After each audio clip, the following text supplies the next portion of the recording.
जे अनुभव आहेत, आलेले अनुभव या वाण्यांमधून प्रगट होतात. वाणीच नसेल तर आपल्याला बोलता येईल का? वाणी नसेल तर आपल्याला विचार करता येईल का? बरं, एखाद्या माणसाला विचार केला, चांगलं मनात त्याच्या विचार आलं, चला त्याने ते ज्ञान साठवलं. साठवल्यानंतर त्या वाणीला एक भाषा असते, त्या भाषेच्या माध्यमातून आपल्याला सर्व प्रगट करता येतो. मग भाषा फार महत्त्वाची आहे. की सरस म्हणून लिहितात की नाही, की पहिल्यांदा गणेशाला वंदन करतात, नंतर सरस्वतीला वंदन करतात, नंतर श्रीगुरूंना वंदन करतात. ह्याला कारण काय? की पहिल्यांदा आपल्याला आपला अंतरीचा अंतरात्मा प्रगट झाल्यानंतर त्याला त्या वाणीची जोड लागते, सरस्वतीची जोड लागते. आणि सरस्वती ही परावाणी आहे. ह्या चारी वाण्या सरस्वतीच्या आहेत, परा, पश्यंती, मध्यमा, वैखरी. आणि हे सगळं जरी आपल्याला मिळालं, हे भगवंताने आपल्याला दिलेलंच आहे. आत्मा पण आलेला आहे, सरस्वती पण आपल्यामध्ये आहे. पण हे सगळं दाखवणार जोपर्यंत आपल्याला श्रीगुरु मिळत नाही तोपर्यंत राशीला म्हणा, आपल्या आयुष्यात ज्यावेळेला श्रीगुरु येतो त्यावेळेला आपल्याला हे सगळं कळतं. त्याच्या आधी आपल्याला काहीच माहीत नसतं, संपूर्ण अज्ञान असतं माणसाकडे. पण ज्यावेळेला गुरु असतो, गुरु येतो जीवनामध्ये, त्यावेळेला हे सगळं दाखवतं आपल्याला. बारीक बारीक आपल्याला जे काय सूक्ष्म आहे, सूक्ष्मातला सूक्ष्म आपल्याला दाखवणारा जो असतो तो गुरु असतो. आता आपण जरा मागे येऊया बरं का. काल आपण आपलं प्रवचन झालं ते एकनाथी भागवत अध्याय 21 आणि श्लोक क्रमांक 37 चालू आहे. आणि त्या 37 मधली ओवी क्रमांक आहे आपल्या 402 पर्यंत आपण आलो होतो. 402 ओवी काय सांगते आपण बघूया. त्या हृदयस्थ देवाचे ध्यान, नित्य योगाशी निधिध्यासन, समकरोनी प्राणापान, सदा अनुसंधान नादांचे. आता ह्याच्यामध्ये एकनाथ महाराज आपल्याला स्पष्टपणे सांगतात की त्या हृदयस्थ देवाचे ध्यान म्हणजे जोपर्यंत आपण हृदयामध्ये असलेल्या भगवंताचं ध्यान करत नाही. बघा काय सांगितलंय, मंदिरातल्या देवाचं सांगितलं का? नाही, सांगितलं की हृदयस्थ नारायण, भगवंत हृदयामध्ये आहे आणि त्या देवाचं ध्यान केल्यावरच आपल्याला ज्ञान होतं. एवढं संतांनी स्पष्टपणाने आपल्याला सांगितलेलं आहे.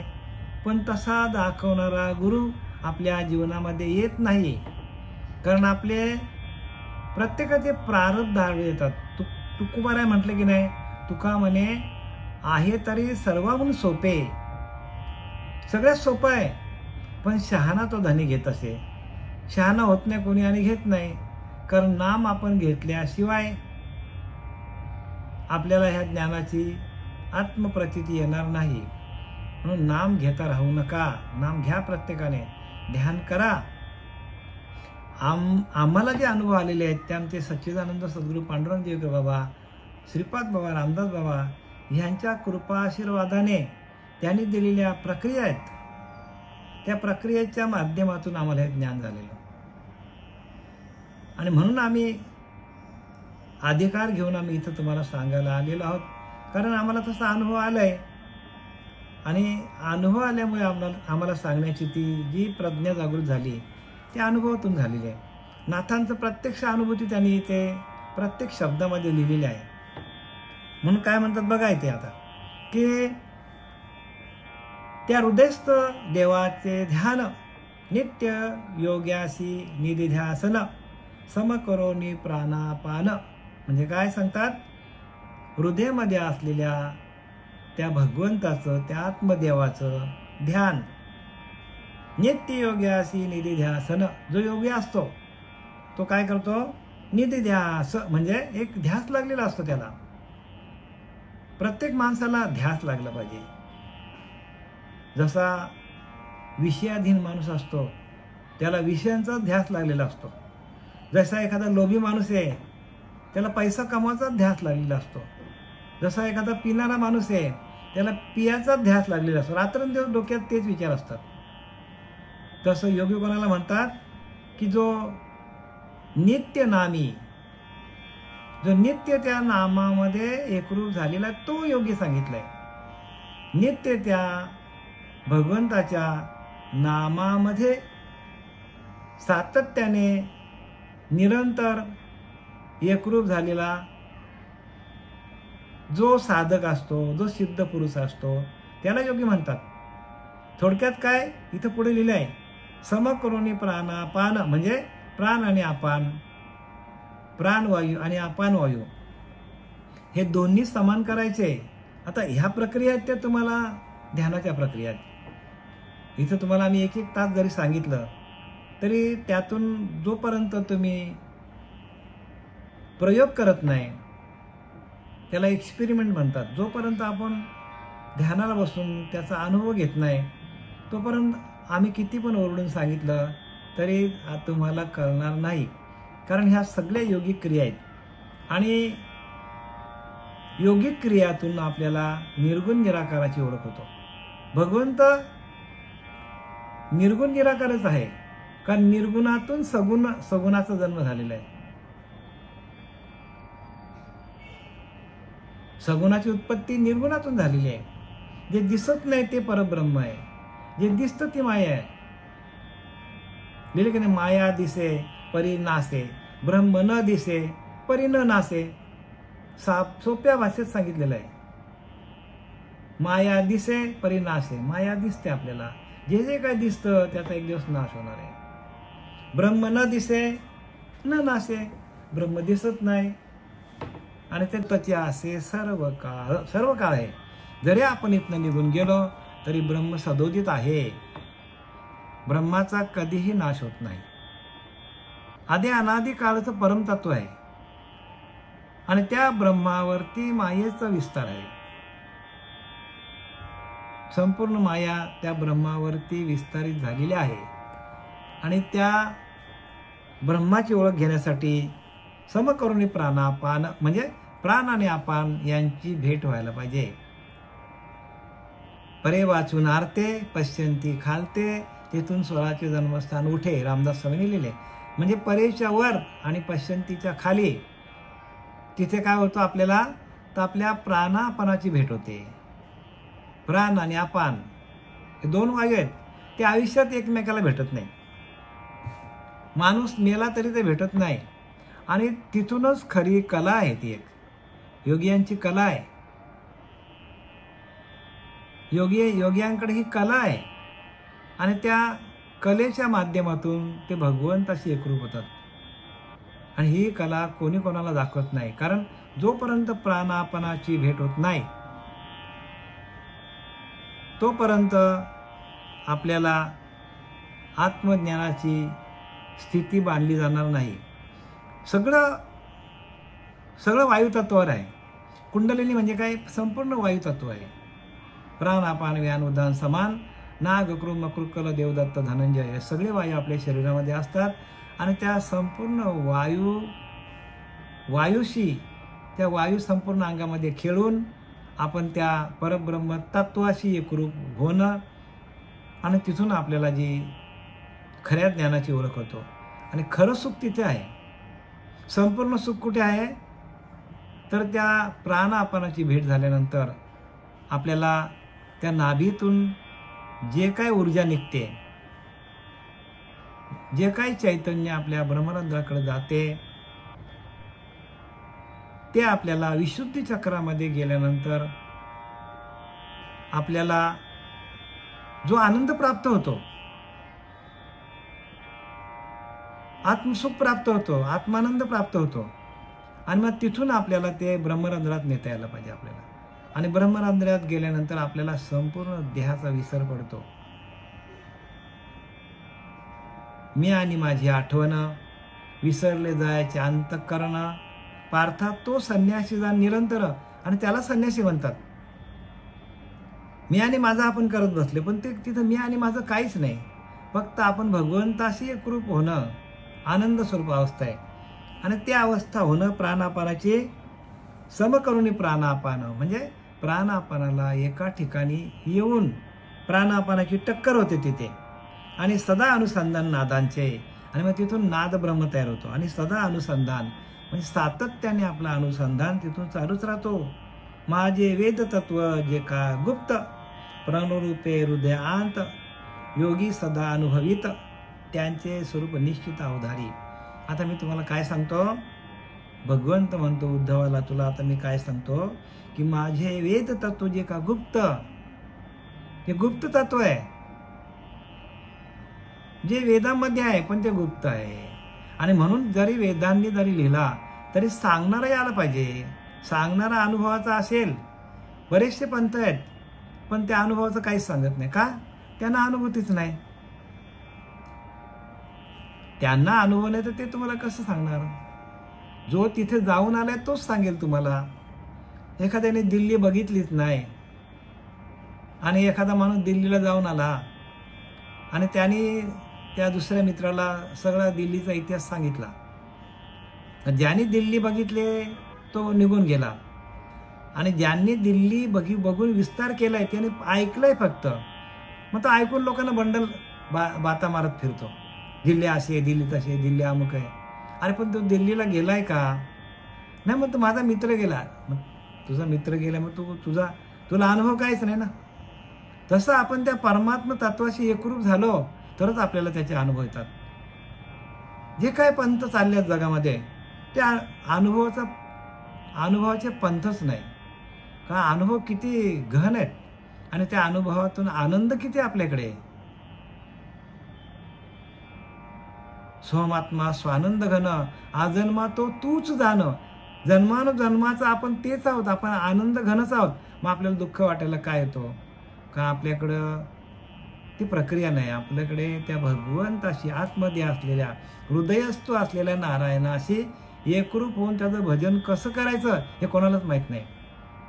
जे काय दिलेत इतर लोकांनी, इतर पंथांनी, ते मंत्र आहेत. मग त्या मंत्रातून थोडी थोडी शिल्लक वाढते पण भगवंताची प्राप्ती नाही होणार. थोडी थोडी तुमच्या शरीराची शिल्लक वाढेल, पुण्याही वाढेल थोडी थोडी, पण भगवंताची प्राप्ती होणार नाही. भगवंताच्या प्राप्तीसाठी त्यांनी सांगितलंय की जोपर्यंत माझ्याशी एकरूप होत नाही, माझ्या आत्मतत्वाची ओळख घेऊन आत्मानंदामध्ये जात नाही, प्राणापणाची भेटी होत नाही, तोपर्यंत अनुसंधान सातत्याने चालत नाही, तोपर्यंत भगवंताची अनुभूती येणार नाही. आणि त्या अनुभूती आल्यानंतर ते सांगण्यासारखं पण नाही. जसं साखर तुम्हाला विचारलं, साखर खाल्ली आणि विचारलं कशी लागते साखर, तर तुम्ही एकच सांगणार गोड लागतो. तसं भगवंताचे अनुभव सांगण्यासारखे नाहीच आहे, ते अनुभव घेण्याचं आहे. एखाद्याला मिरची दिली तर काय सांगेल तो, कशी लागली, तिखट लागले. पण ती खाऊन बघितली तर आपल्याला अनुभव येईल, गुळ खाला तर आपल्याला अनुभव येईल, परमात्म्याशी एकरूप झालं तर आपल्याला अनुभव येईल. आपण एकरूप होतच नाही. बस नुसते आपण काय करत चाललोय, आपण तर गप्पा ठोकत चालले. सगळे पंथ असेच झालेत. जो तो आपला काय थाटामाटा सांगतो पण अनुभव कोणी सांगत नाही. आणि तुकोबाराने सांगितले अनुभव आले त्या जगा सांगते. तुकोबारांचे अनुभवच खरे आहेत, ज्ञानोबारांचे अनुभवच खरे आहेत आणि ते त्यांनी इथे लिहून ठेवलेत. माझे वेद तत्व जे का गुप्त प्रणव रूपे हृदयात. कसं आहे ते वेद तत्वरूपाने मी आहे आणि ते कुठं आहे? हृदया आतू. का ठिकाण दिलं, कुठे दिला?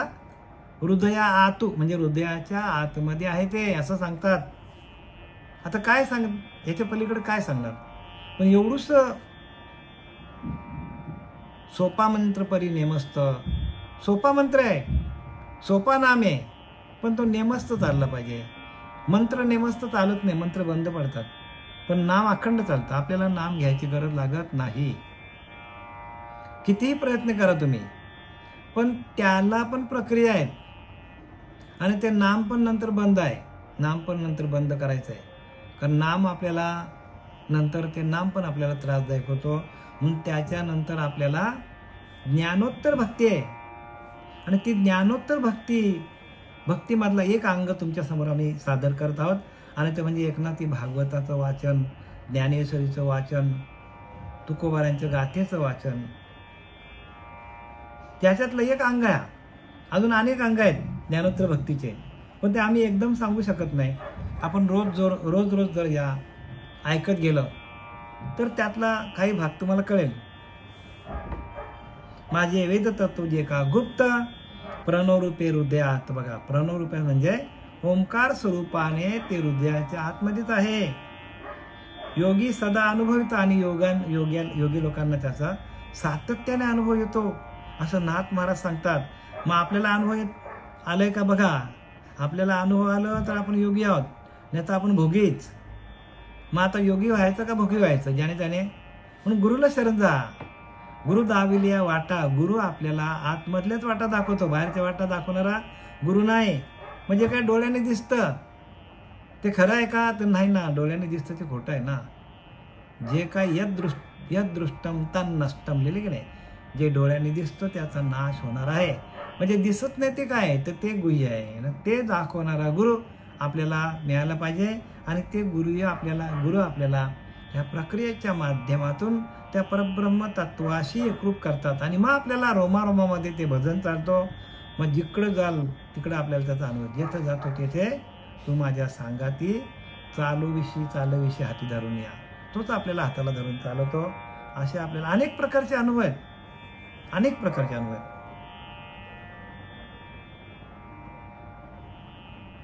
जैसा कमल मृणाल बिसंतत. जैसा कमल मृणाल बिसंतत तैसा सूक्ष्मनाद अत्यंत नाभीपासून ब्रह्मरंध्रात ओंकार स्वरांत लक्षिती. साधू काय करतात की जसं कमलाच्या त्या देठ्यामध्ये असं एक छोटासा बारीक तंतू असतात, धागे असतात, तंतू म्हणतात त्याला. कमलाच्या देठ्यामध्ये जे तंतू असतात, धागे असतात, त्या तंतूच्या मार्फत जे काही पाणी सरोवरामध्ये असते त्या सरोवरातलं पाणी त्या कमळापर्यंत पोहोचवलं जातो. आपल्याला कमळ दिसतो वरती फुललेला, पण त्या कमळाला पाणी पुरवठा करणारे जे तंतू आहेत ते तंतू फार महत्वाचे आहेत. त्या तंतूच्या म्हणजे सूक्ष्म आहे. म्हणजे आपल्याला नाथ महाराज सूक्ष्माकडे नेतात. आपण रोजच्या जीवनामध्ये कमळ बरीच बघतो. आपण असा विचार करतो का या कमळाला पाणी कुठून येतो, हा कमळ एवढा फुललेला कसा काय, हा एवढा प्रफुल्लित कसा काय, ह्याला एवढा तेज कसा काय, पांढरा शुभ्र कसा काय, असा आपण विचार करतो का. बघा, नाथांनी बारीक सारखी विचार केला. त्याला तेज येण्याचं कारण त्याच्या देठामध्ये असलेलं बारीक बारीक तंतू, त्या तंतूच्या माध्यमातून त्याला पाणी पुरवठा केला जातो. त्या तंतूच्या माध्यमातून जे काय मुळापासून सत्व आहेत ते सत्व त्या तंतूच्या मार्फत त्या फुलापर्यंत पोहोचवले जातात. हे दृष्टांत झाला. सिद्धांत काय सांगतात बघा. सिद्धांत काय, दृष्टांत कोणी पण सांगितलं, सिद्धांत काय बघा. तैसा सूक्ष्मनाद अत्यंत नाभीपासून ब्रह्मरंध्रात ओंकार स्वरांत लक्षिती. तसं साधू काय करतात, सूक्ष्मनाद आहे ओंकार स्वरूपाचा. ओम असा सूक्ष्मनाद आहे आपल्याकडे. आणि तो नाद काय करतात, तर साधू काय करतात, तो नाद तर त्या नादाला नाभी कमलापासून मुळाधारपासून तर ब्रह्मरंध्रात कसं न्यायचं हे आपल्याला शिकवतात. आणि ते आपल्याला जमलं की मुळाधारपासून निघालेला, नाभीपासून निघालेला त्या ओंकार स्वरूपाचा नाद ब्रह्म, तो नाद आपल्याला स्वतःला अनुभूती येते. जाणवता, ध्यानाला बसल्यावर जाणवतं आपल्याला, जाणवतो नाही, प्रत्यक्ष अनुभूती आपल्याला. आणि ते स्फुरण, नादाचं स्फुरण आलेलं स्फुरण ते हळूहळू आपल्याला सप्तचक्र भेदन करून आपल्याला ब्रह्मरंध्रात नेऊन त्या नाद ब्रह्माशी एकरूप होऊन त्या भगवंताची अनुभूती घेणे म्हणजे काय, म्हणजे भक्ती आहे. ही भक्ती आहे, ह्याला भक्ती म्हणतात. ह्या भक्तीतून काय होतं, तर आपल्या मनाचा मनोलय होतो, म्हणजे मनाचा लय होतो नाद ब्रह्मामध्ये. आणि जोपर्यंत मनाचा लय होत नाही तोपर्यंत आपल्याकडे विषय तसेच असतात पडलेले. मग तो म्हातारा साप म्हातारा झाला तरी विषय तसेच असतात, विषय जात नाही सोडून. पण एकदा निग्रह करण्यासाठी, मनाचा लय होण्यासाठी नाद ब्रह्माचं आपण जर ब्रह्मरंध्रात आपण नेलं आणि त्याचं ध्वनी जर चालू झालं तर आपल्या मनाचा लय होतो. आणि मनाचा लय झाल्यानंतर संपूर्ण विषय आपल्याकडनं निघून जातात. एवढं सोपं नाही बरं काय. हे अनुभूती आम्ही तुम्हाला सांगितली, सोपं नाही एवढं. पण गुरु आज्ञा असेल, गुरु कृपा असेल, म्हणून सद्गुरु कृपा तेची गुरु किल्ली. काय, सद्गुरूची कृपा व्हावं लागतं त्याला, आणि ती गुरु किल्ली आहे. सद्गुरु कृपा तेची गुरु किल्ली, संत रामदासाने लिहिलंय. सद्गुरु कृपा तीच गुरु किल्ली आहे, गुरूंची कृपा हीच गुरु किल्ली आहे.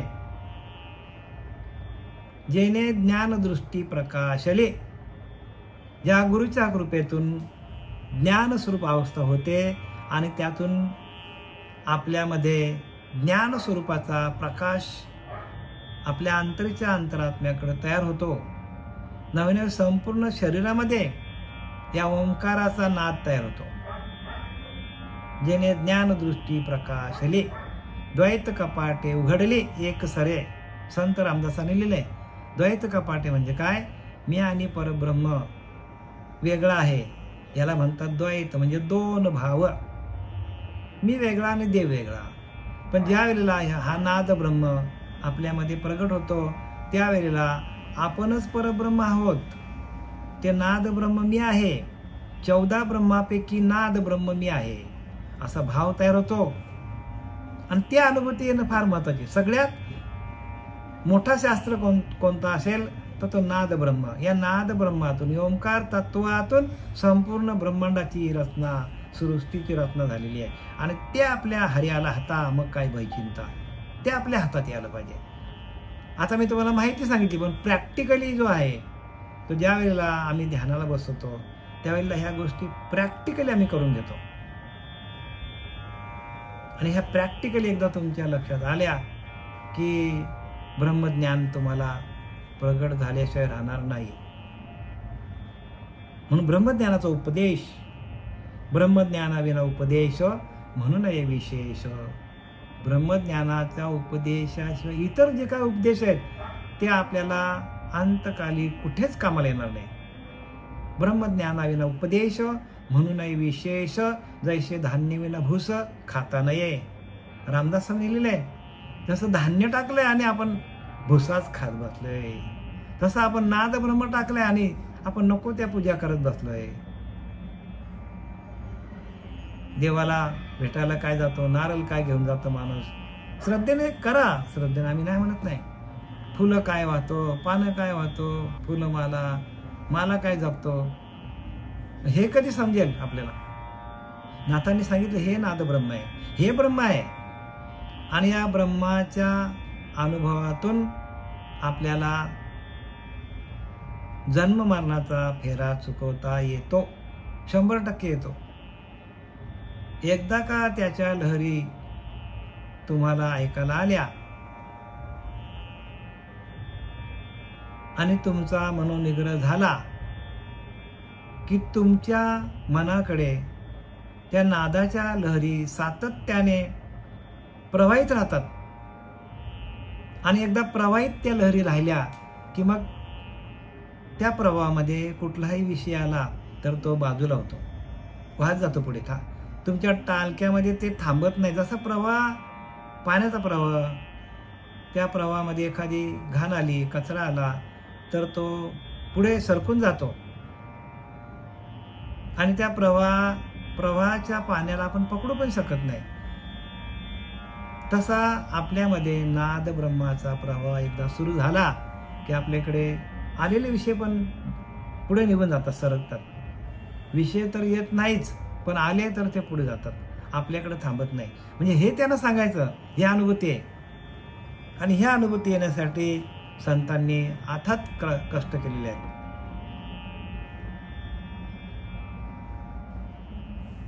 तैसा सूक्ष्मनाद अत्यंत नाभीपासून ब्रह्मरंध्रात, आणि नाभीपासून तो ब्रह्मरंध्रात जातो. ओंकार स्वरात लक्षिती, आणि सारखा त्या ओंकाराच्या स्वराकडं त्या साधूचं लक्ष सातत्याने असतो. सातत्याने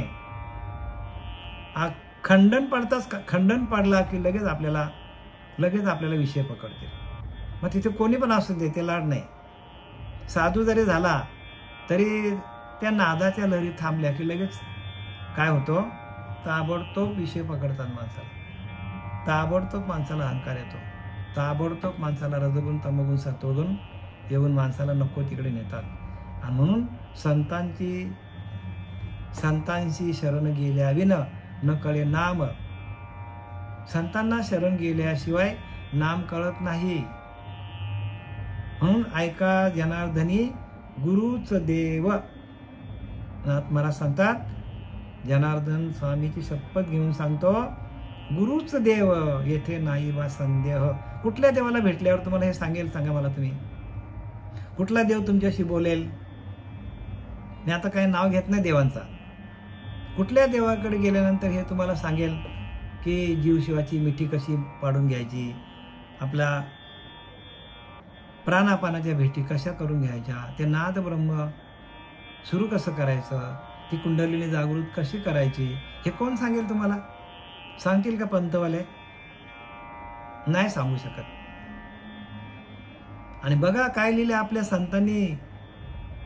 संतांनी नंदनवन खोललं आपल्यासाठी. संतांनी महाराष्ट्राचं नंदनवन केलेलं आहे. तुकोबाऱ्या, ज्ञानोबाऱ्या, जनाबाई, मुक्ताबाई, सगळ्या संतांनी. पण आपल्या डोक्यात कुठं घुसतं ते? आपण नको तिकडे चाललोय, नको त्या लोकांच्या मागे चाललोय. लोकांच्या नादी लागला तो सवेच नागवला सांगितले, नागडा होईल तो माणूस. तर लोकांच्या, संत रामदासाने लिहिलंय, मी नाही म्हणत आहे. लोकांच्या नादी लागला तो सवेच नागवला. म्हणून कुठल्याही गुरुला गुरु म्हणू नका. हे काय लिहिले ते बघा. आणि कोणी लिहिलंय? शांती ब्रह्म एकनाथ महाराज, की ज्यांच्या घरी पित्तर जेवायला यायचे, ज्यांच्या घरी देव पाणी भरायचा. बघा, देवानी संतांची सेवा करावी, असे नाथ महाराज आहेत. आणि त्या नाथांचा आपण भागवत लावलाय. हे साधू सुद्धा नाहीये. म्हणून प्रत्येकाने ध्यान देऊन लक्षात घ्या.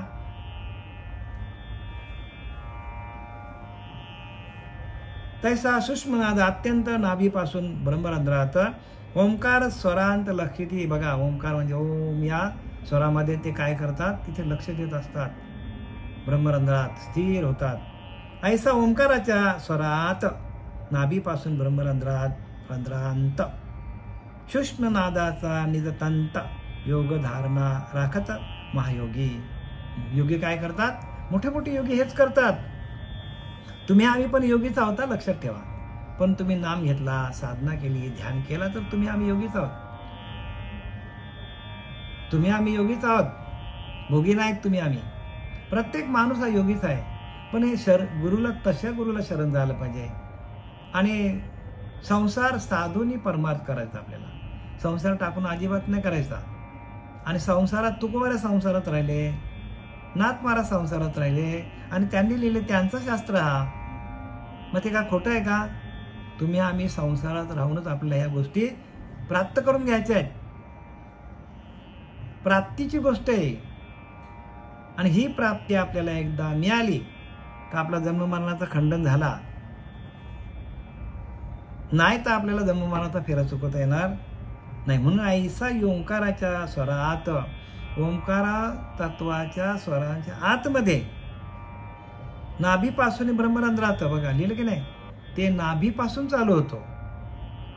जिथं तुटलेली आहे, आईच्या पिंडातनं बालक बाहेर आला अर्भकाने, ती नाल तोडली सुईनीने. आणि ती जोडणारा गुरु जोपर्यंत मिळत नाही, आपल्या नाभीपासून उन्मेष वृत्ती ते पराजानिगे श्रुती ध्वनी पश्यंती हृदय मी वसे. भगवंत हृदयामध्ये आहे. संत रामदासाने लिहिलंय, नाभीपासून उन्मेष वृत्ती ते पराजानिगे श्रुती. बघा, परेपासून सुरुवात होतं की नाही सांगितलं. इथं पण नाथ पण तेच सांगतात. नाभीपासून उन्मेष वृत्ती ते पराजानी श्रुती ध्वनी पश्यंती हृदय मी वसे. बघा, ध्वनी पश्यंतीमध्ये निर्माण होतो, पण मी हृदयामध्ये आहे. तैसा हृदयामध्ये रामू असता सर्व सुखाचा रामू. ज्ञानवाला सांगतात, का भ्रांताशी कामविषय, का कामविषयाकडे जातो तू? हृदयामध्ये ध्यान कर, हृदयामध्येच परमात्मा आहे. तो एकदा प्राप्त झाला तर विषय कुठल्या कुठे पडून जातील. आपले विषय ऐकून जाणार नाही. परत परत लक्षात घ्या, ऐकून विषय कधीच जाणार नाही. उगाच आपला भ्रम होईल काहीतरी, आपण ऐकतो विषय नाही, अजिबात नाही होणार. प्रॅक्टिकल करायला लागेल. थेअरीमध्ये तुम्हाला माहिती होईल भगवंत असं आहे बघ, पण प्रॅक्टिकली तुम्हाला करावं लागेल, ध्यान करावं लागेल. आणि मूलाधार स्वाधिष्ठान मणिपूर अनाहत विशुद्धी आज्ञाचक्र आणि ब्रह्मरंध्र चक्र सप्तचक्र भेदन करून आपल्याला अनुभूती घ्यावा लागेल.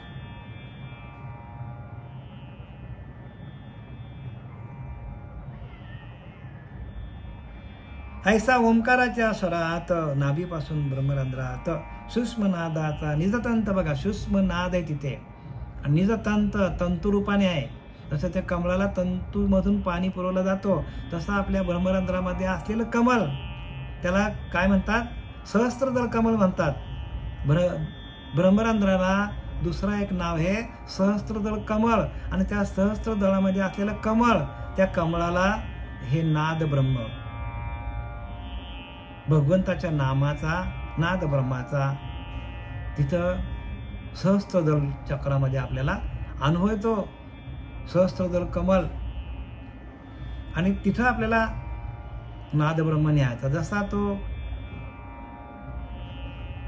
कमळातला मुळापासून देठ्यामध्ये असलेला जे काही तत्व आहेत, पाण्यापासून चिखलापासून, ते त्या कमळाला पुरवलं जातात. तसं आपल्या नाभीपासून ब्रह्मरंध्रामध्ये असलेलं सहस्त्रदळ चक्र, त्याला हे नाद ब्रह्म पुरवलं जातो. हे नाथांना सांगायचं. नाद हे ब्रह्म आहे. 14 ब्रह्मापैकी नाद हे ब्रह्म आहे.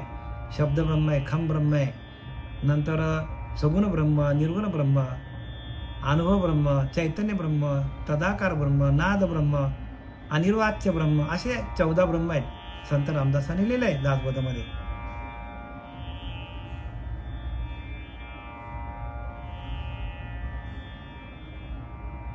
सूक्ष्म नादाचा निजतंत योग धारणा राखत महायोगी हाची नाद पै प्रस्तुत लौकिकी असे भासत दोन्ही कणी देता हात तोची घुमघुमीत निज नादू. म्हणजे काय सांगतात की हाच नाद आहे. काही लोकांना लौकिकात या नादाचा अनुभव येतो.